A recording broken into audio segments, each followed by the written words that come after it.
إن الحمد لله نحمده ونستعينه ونستغفره ونعوذ بالله من شرور أنفسنا ومن سيئات أعمالنا من يهده الله فلا مضل له ومن يضلل فلا هادي له أشهد أن لا إله إلا الله وحده لا شريك له وأشهد أن محمدا عبده ورسوله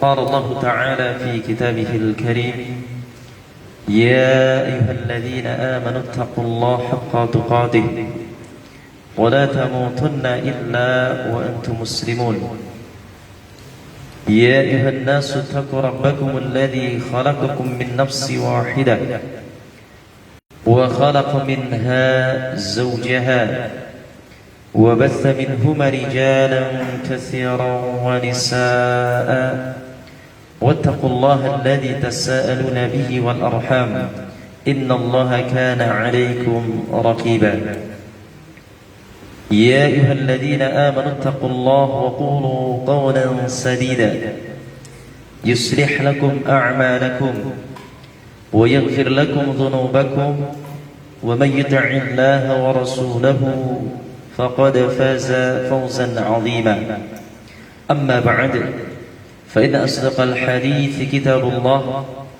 وخير الهدي هدي محمد صلى الله عليه وسلم وشر الأمور محدثاتها وكل محدثة بدعة وكل بدعة ضلالة وكل ضلالة في النار.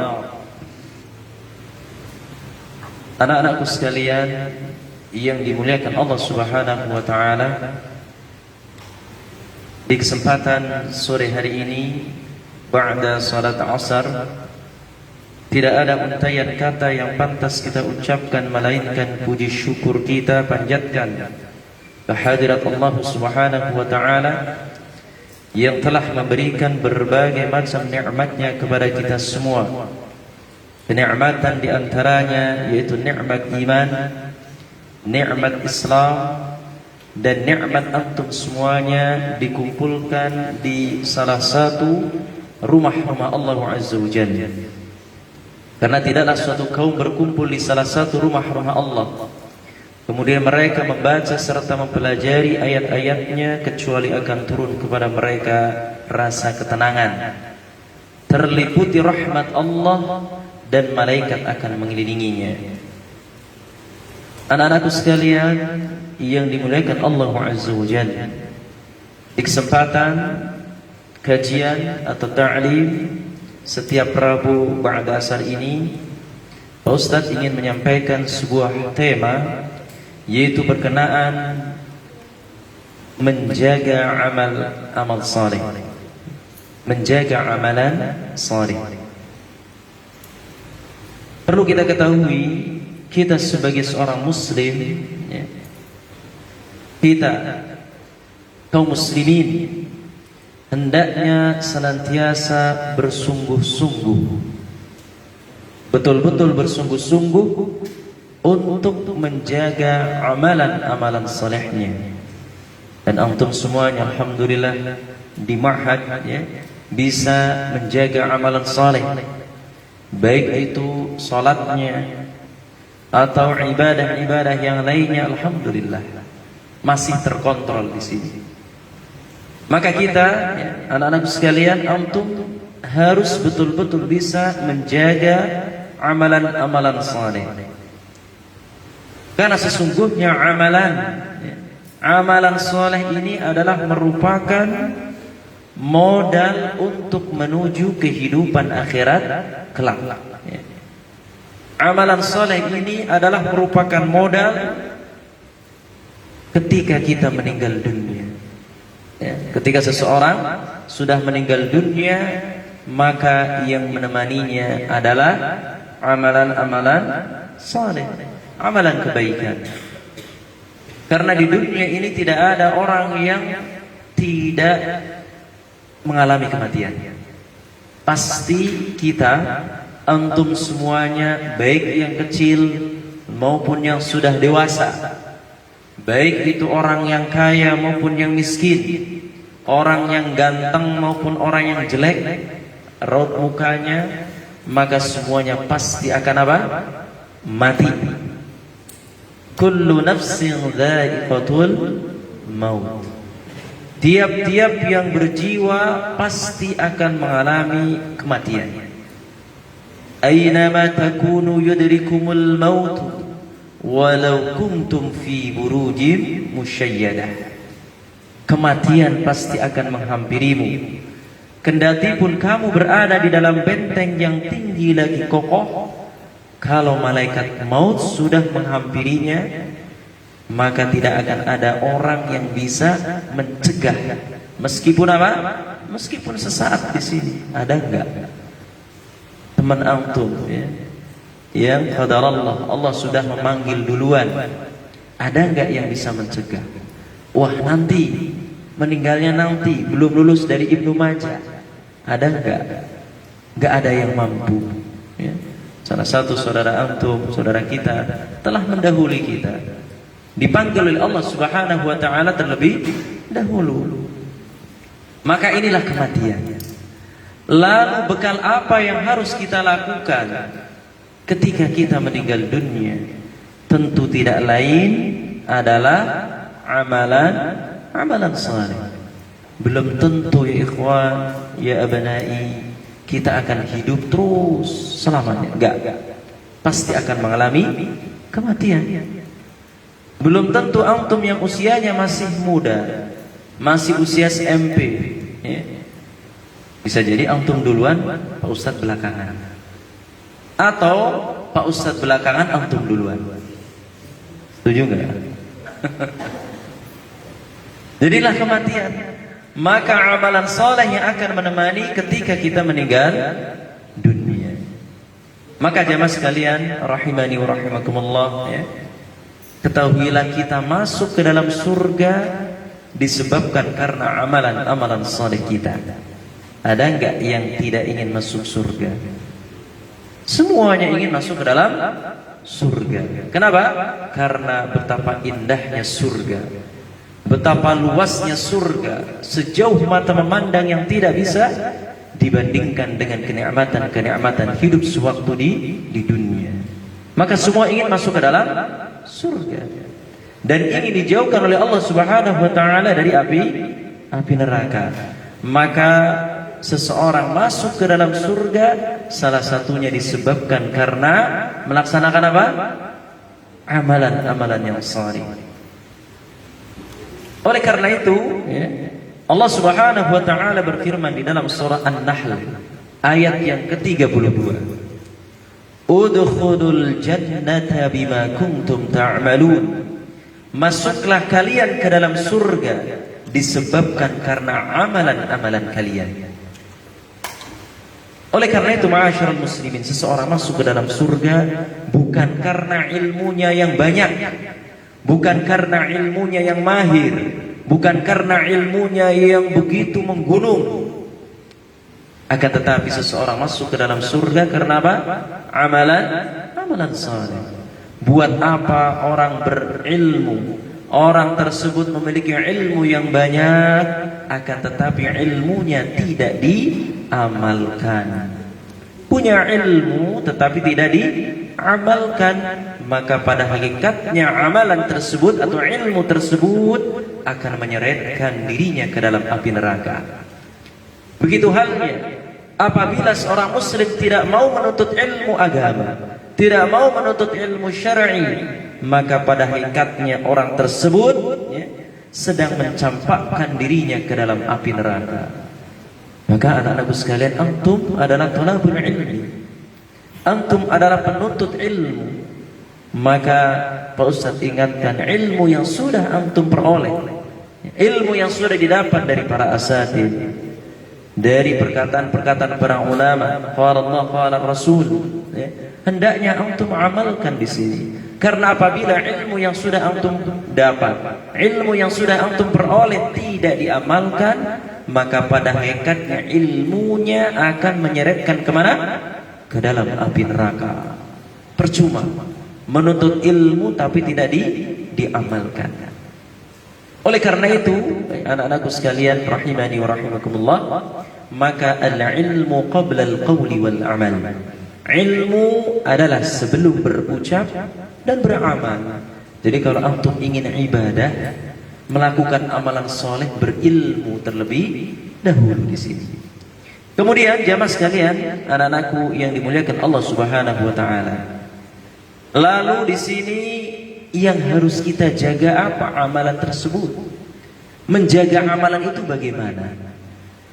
Menjaga amalan yang pertama yaitu menjaga supaya kita tetap istiqomah. Tetap yaitu dawam, tetap melakukan amalan-amalan soleh. Itu menjaganya. Jadi tidak hanya sebatas melakukan amalan soleh di pondok saja, di ma'had saja, tidak. Akan tetapi setelah keluar dari ma'had Ibnu Majah, antum tetap melakukan amalan-amalan soleh. Ini yang pertama, menjaga amalan, yaitu menjaga supaya kita tetap melaksanakan amalan-amalan soleh, istiqomah di dalam beramal. Kemudian yang kedua, menjaga amalan soleh, yaitu menjaga jangan sampai amalan yang sudah kita usahakan, yang sudah kita amalkan, gugur begitu saja. Habis semua amalan kita. Disebabkan apa? Disebabkan kita melakukan pembatal-pembatal amalan. Capek-capek sholat, capek-capek menuntut ilmu, capek-capek puasa, namun gugur begitu saja disebabkan karena pembatal-pembatal amalan saleh.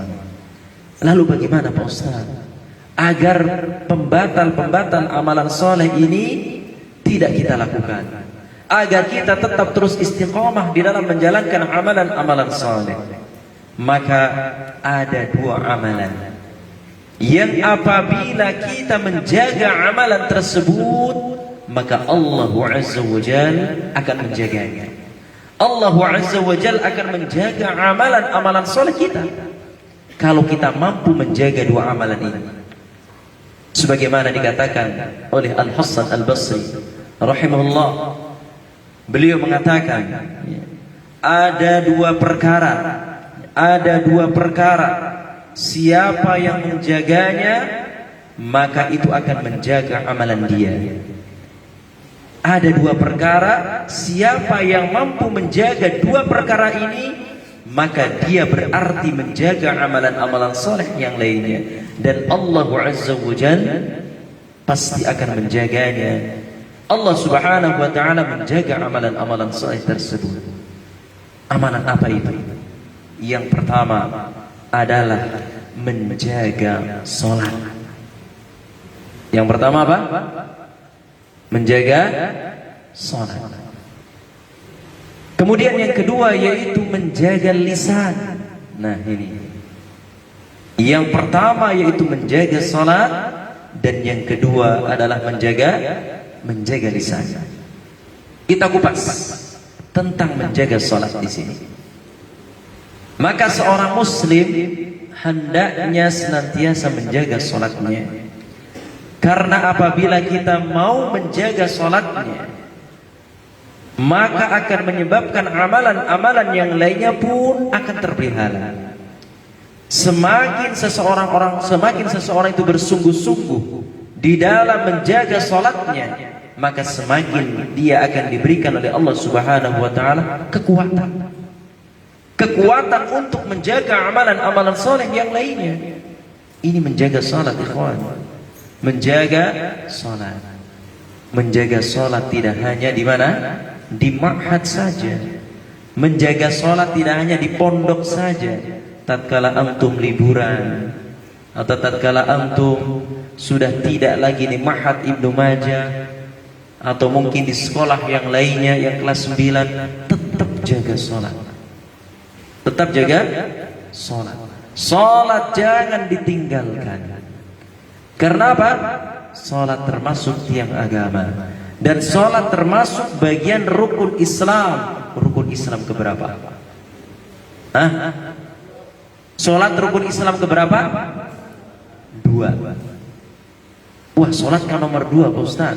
Nomor 1 syahadat. Iya, dari segi rukun Islamnya. Namun kewajiban sholat telah ditetapkan oleh Allah Subhanahu wa taala. Bahkan yang pertama kali dihisab pada yaumil qiyamah nanti, yang akan disidang pada yaumil qiyamah nanti tentang sholat seseorang. Inna awwalu ma yuhasabu bihil 'abdi yaumal qiyamati shalat. Sesungguhnya yang pertama kali dihisab, yang pertama kali diperhitungkan oleh Allah Subhanahu wa taala di yaumil qiyamah nanti as-shalah. Apa itu? Salat. Ya. Wa in saluhat saluha lahu sa'iru amali. Apabila salatnya benar, salatnya betul, maka amalan yang lainnya pun akan menjadi betul, baik. Wa in fasadat fasada sa'iru amali. Namun apabila salatnya itu rusak, salatnya itu buruk, maka buruk pula seluruh amalannya. Hadis sahih riwayat Tabrani. Ini jamaah sekalian, anak-anakku yang dimuliakan Allah Subhanahu wa taala, terus jaga salat. Maka para salafus saleh dulu, ya para sahabat, para tabi'in, mereka melihat baik tidaknya seseorang itu dilihat dari salatnya. Meskipun dia memiliki ilmu yang banyak, meskipun dia ustadz contohnya, atau para asatid, namun tidak mau menjaga sholatnya, baik syaratnya, baik rukunnya, sunnahnya, maupun keutamaan-keutamaan yang lainnya, dia tidak jaga, maka pada hakikatnya dia tidak menjaga amalan-amalan soleh yang lainnya. Ingat, yang dilihat apa? Sholatnya. Maka antum, ya abnai, tatkala antum sudah menjadi seorang, ya, tatkala nanti sudah besar nanti, ingat pesan Pak Ustaz. Tatkala antum jadi bos, atau tatkala antum jadi di sini kepala pemerintahan, kepala daerah, lurah dan sebagainya, pokoknya pemimpin. Lihat, kalau antum ingin mengangkat pejabatnya, ingin mengangkat seseorang untuk dijadikan pegawainya, lihat sholatnya. Sholatnya betul atau enggak? Sebagaimana dilakukan oleh yaitu Umar bin Abdul Aziz. Umar bin Abdul Aziz rahimahullah, tatkala ingin mengangkat seseorang untuk dijadikan sebagai pejabat, maka yang dilihat dulu apanya? Sholatnya. Bukan bukan kekayaannya, bukan pandainya, bukan pinternya, bukan. Tapi yang dilihat apa? Sholat, jamaah sekalian. Sholatnya sudah betul atau tidak? Sudah sesuai dengan sunnah atau tidak? Apa yang dicontohkan oleh Rasulullah? Sallu kama ra'aitumuni usalli. Sholatlah kalian sebagaimana melihat aku sholat. Kata Rasulullah SAW. Sholatnya betul atau tidak? Syaratnya, rukunnya, kewajibannya dilakukan atau tidak? Ini ya. Maka apabila seseorang itu betul-betul amanah di dalam menjaga sholatnya, maka secara tidak langsung dia akan amanah di dalam menjalankan tugas-tugasnya, menjalankan kewajiban-kewajibannya sebagai seorang pegawai, ya, sebagai seorang sebagai seorang bawahan dan lain sebagainya. Jaga sholat di sini, ya. Jaga sholat. Karena apa? Salat bisa mencegah perbuatan keji dan perbuatan mungkar. Innas salata tanha 'anil fahsya'i wal munkar. Sesungguhnya salat itu bisa mencegah perbuatan keji dan perbuatan mungkar. Ada cerita di sini. Ada seorang laki-laki yang datang menemui Rasulullah SAW. Laki-laki tersebut mengatakan kepada Rasulullah, "Wahai Rasulullah, saya itu punya tetangga. Tetangga tersebut rajin sholat, baik sholat wajibnya, dan dia rajin qiyamul lail, dia rajin sholat malam. Akan tetapi pada pagi harinya mencuri. Malamnya sholat, paginya mencuri. Bagaimana ini wahai Rasulullah?" Maka Rasulullah SAW bersabda, "Satamna'uhu sholatuhu." Nanti sholatnya lah yang akan mencegahnya di sini. Kenapa? Sholat akan mencegahnya. Berarti bahwasanya sholat di sini memiliki kekuatan yang sangat luar biasa. tatkala salatnya betul, insya Allah amalan-amalan yang lainnya pun akan menjadi betul.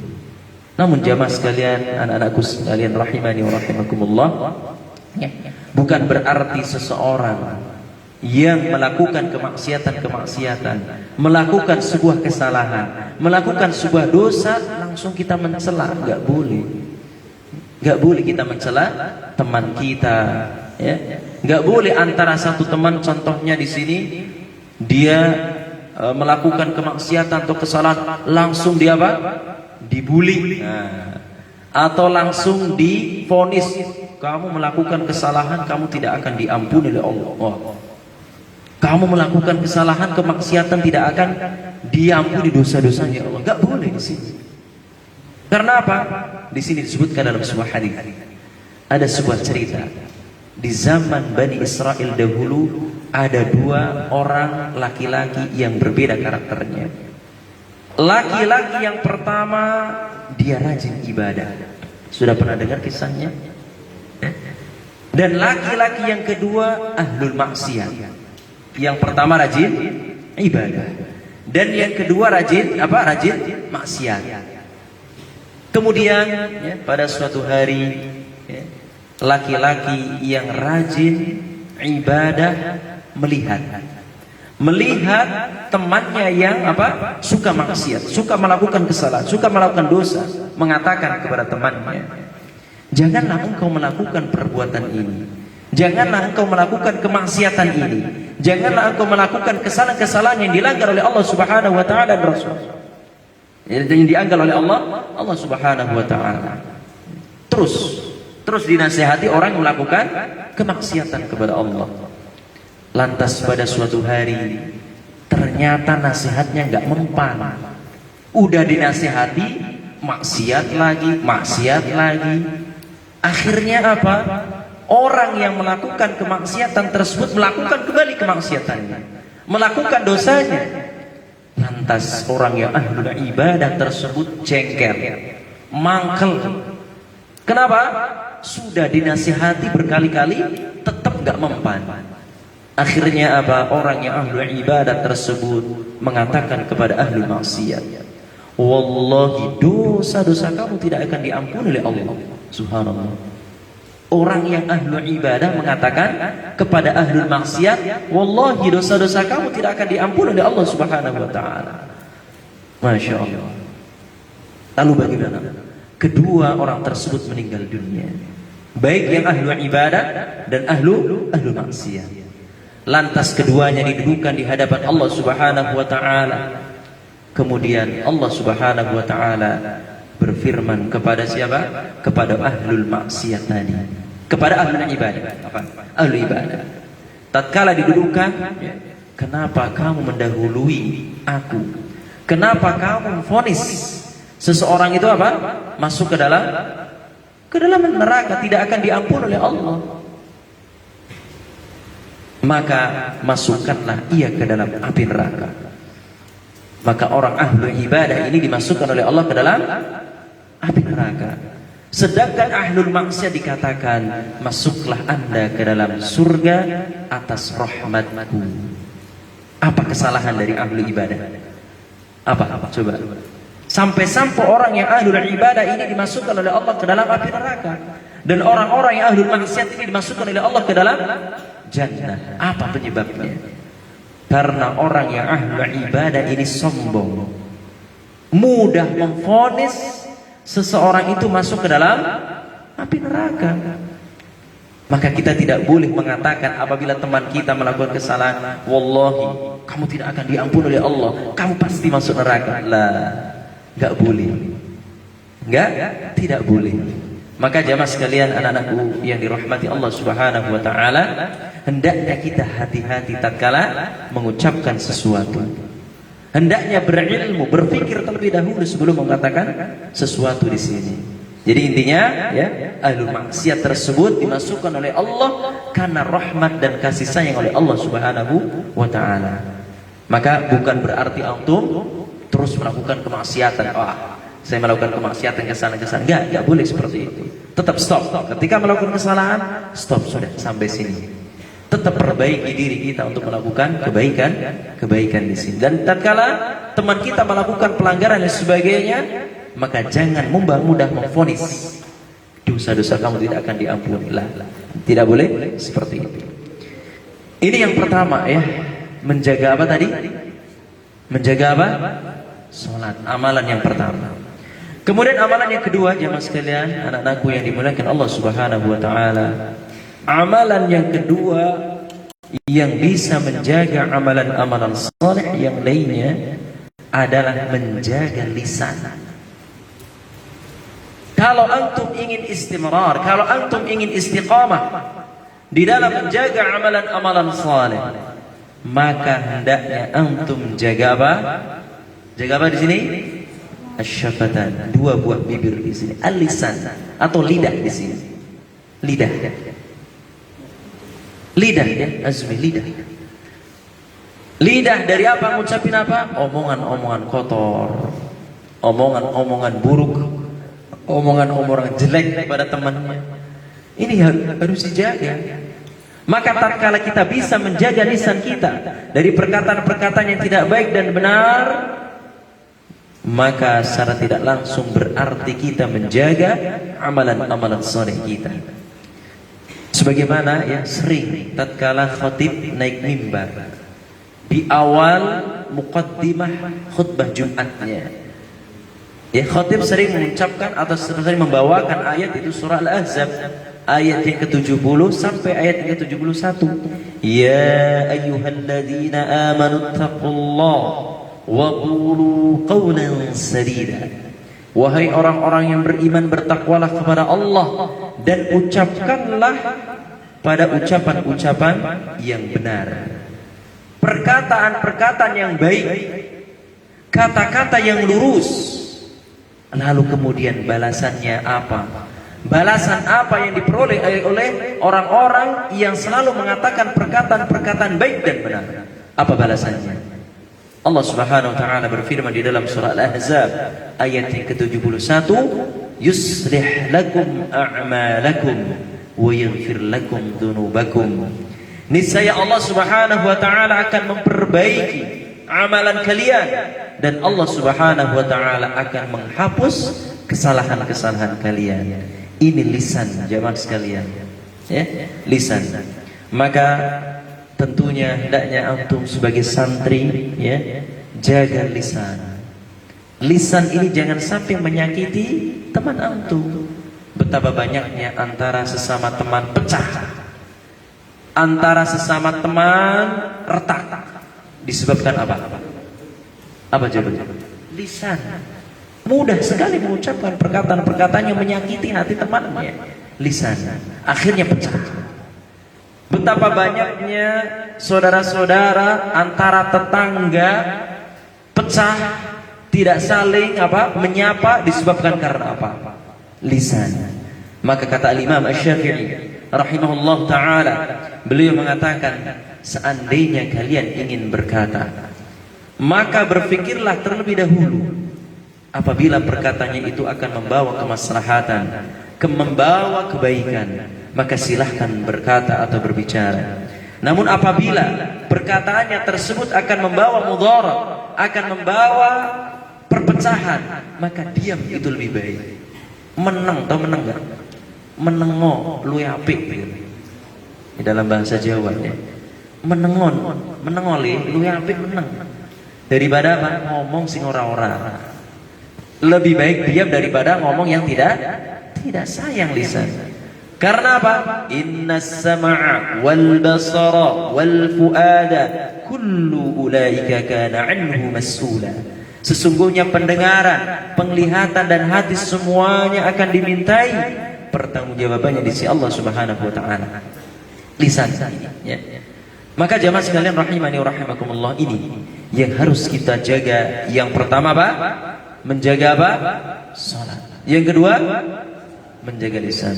Sekali lagi saya wanti-wanti tatkala antum ya, nanti tumbuh menjadi dewasa, menjadi orang sukses, sekali lagi tatkala antum ingin memilih seseorang, pilihlah dia yang menjaga salatnya. Pilihlah dia yang senantiasa menjaga lisannya di sini. Baik, ini dua amalan yang hendaknya kita lakukan. Lalu anak-anakku sekalian yang dirahmati Allah Subhanahu wa taala. Memang betul manusia itu, seseorang itu dimasukkan oleh Allah ke dalam jannah tidak semata-mata amalannya. Disebabkan karena apa? Rahmat dari Allah Subhanahu wa taala. Rahmat dari Allah Subhanahu wa taala. Seperti halnya kisah tadi, dimasukkan oleh Allah ke dalam jannah atas apa? Rahmat dari Allah. Namun orang yang melakukan kebaikan, orang yang dijaga oleh Allah Subhanahu wa taala untuk melakukan amalan-amalan saleh, pada hakikatnya dia telah mendapatkan rahmat dari Allah Subhanahu wa taala. Maka pergunakanlah, manfaatkanlah semaksimal mungkin sewaktu kita hidup di dunia ini. Antum adalah pejuang-pejuang kaum muslimin. Antum adalah generasi muda, generasi yang akan menggantikan para asatid di sini, generasi yang akan menggantikan orang tua kita nanti. Antum siapa lagi? Maka sekali lagi jaga salat dan jaga lisan, ya. Jaga salat dan jaga lisan di sini. Baik, anak-anakku sekalian yang dirahmati Allah Subhanahu wa taala, ingatlah, saya akan tutup di sini surah Az-Zalzalah ayat yang ke-7 hingga ayat yang ke-8. A'udzu billahi minasyaitonir rajim. Faman ya'mal mithqala dzarratin khairan yarah wa man ya'mal mithqala dzarratin syarran yarah. Faman ya'mal mithqala dzarratin khairan yarah. Maka barang siapa yang melakukan kebaikan sekecil apapun kebaikan tersebut, maka pada hari kiamat nanti dia akan melihat balasannya. Kecil, contohnya apa? Menyingkirkan duri di jalan, ya. Contohnya apa? Senyum di hadapan teman, mengucapkan salam. Banyak hal-hal kecil nanti akan melihat di yaumil kiamat nanti. Wa may ya'mal mithqala dzarratin syarran yarah. Dan barang siapa yang melakukan keburukan, melakukan kejahatan sekecil apapun kejahatan tersebut, nanti di akhirat akan lihat untuk balasannya. Iya, di dunia belum ada apa? Belum ada kelihatan. Ya, belum kelihatan semuanya siksa Allah Subhanahu wa taala. Namun di akhirat nanti akan apa? Akan kelihatan semuanya. Wah, dulu saya pernah dicubit sama Zakwan. Zakwan gak minta maaf sama saya. Masya Allah. Akhirnya apa? Zakwan dihadiri Allah. Zakwan gak minta maaf sama teman yang dicubit. Nah, itu ya, nanti akan kelihatan di sini. Maka sebelum kita meninggal dunia, sekali lagi ikhwan, anak-anakku, belum tentu ya yang tua-tua dulu meninggal dunia. Antum juga yang masih muda-muda bisa saja jadi 1 menit, 2 menit, 5 menit, atau berapa jam, berapa hari, berapa tahun. Mungkin antum duluan, saya belakangan, atau saya belakangan, antum duluan. Ya, seperti itu. Baik. Nah, ini ya. Maka jamaah sekalian rahimani rahimakumullah, sekali lagi antum sebagai santri jaga salat. Jaga salat fardunya ya. Kewajibannya sebagai seorang muslim di masjid terus tetap dijaga ya. Tetap terus dijaga. Baik. Lalu ada soal, ada pertanyaan sampai sini. Cukup? Cukup ya? Di kesempatan sore hari ini sudah tidak sabar lagi, lapangan sudah menanti untuk match futsal dan voli ya. Maka kajian di kesempatan sore hari ini cukup ya. Mudah-mudahan ini bermanfaat. Nasihat yang Pak Ustadz sampaikan ke antum semuanya bermanfaat. Belum tentu Pak Ustadz bisa menyampaikan, memberikan nasihat lagi ke antum semuanya. Belum tentu. Maka ya, anggaplah ini ya sebagai nasihat terakhir Pak Ustadz buat antum. Isi kajian belum tentu, karena kita tidak tahu. Kita tidak tahu ke depannya seperti apa. Apakah ana bisa berjumpa lagi dengan antum atau tidak? Ya, maka sekali lagi Pak Ustadz mohon maaf yang sebesar-besarnya ya. Kalau ada kesalahan kata dari Pak Ustadz, mohon dibukakan pintu maaf. Dan tetap semangat menuntut ilmu agama, jangan sampai berhenti di Ibnu Majah saja. Terus Setelah selesai di Ibnu Majah kelas 9, lanjutkan di mahat-mahat yang lain, sekolah-sekolah yang Islam ataupun di mahat Ibnu Majah kembali. Demikian wallahu a'lam bissawab. Kita tutup kajian di kesempatan sore hari ini dengan doa kafaratul majlis. Subhanakallahumma wa bihamdika asyhadu an la ilaha illa anta astaghfiruka wa atubu ilaik. Assalamualaikum warahmatullahi wabarakatuh.